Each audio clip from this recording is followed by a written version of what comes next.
I'll just make one sort of rather philosophical comment. The pharmaceutical companies and the food companies, there's a lot of cross-holdings. And behind them, a very small number of financial institutions which own basically both of these industrial sectors. They have a very interesting relationship because the pharmaceutical industry can't afford to sell cures. That was really definitively proved by a paper out of Goldman Sachs 3 years ago. Cures you just sell once and you don't have a repeat customer. But the pharmaceutical industry can only work on the basis of selling palliatives and drugs which you will be dependent on for the rest of your foreshortened life.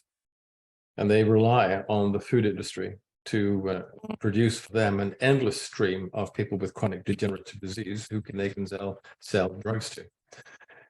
The food industry, I would say, is unhealthily reliant on the pharmaceutical industry because the pharmaceutical industry sells us drugs that we use to muffle or camouflage the symptoms of those conditions that are caused by the ultra-processed diet. So having struck that rather paranoid note, I won't go on any further.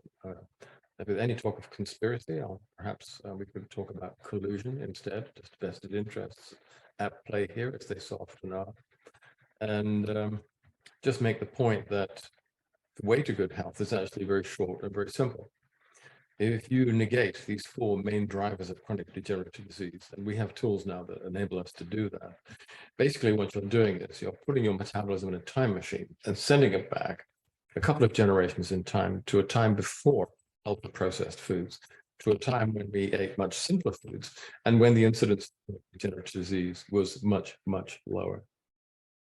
It's a more profound approach than the pharmaceutical industry can offer us. It is preventative and curative, where the pharmaceutical strategies can only be palliative.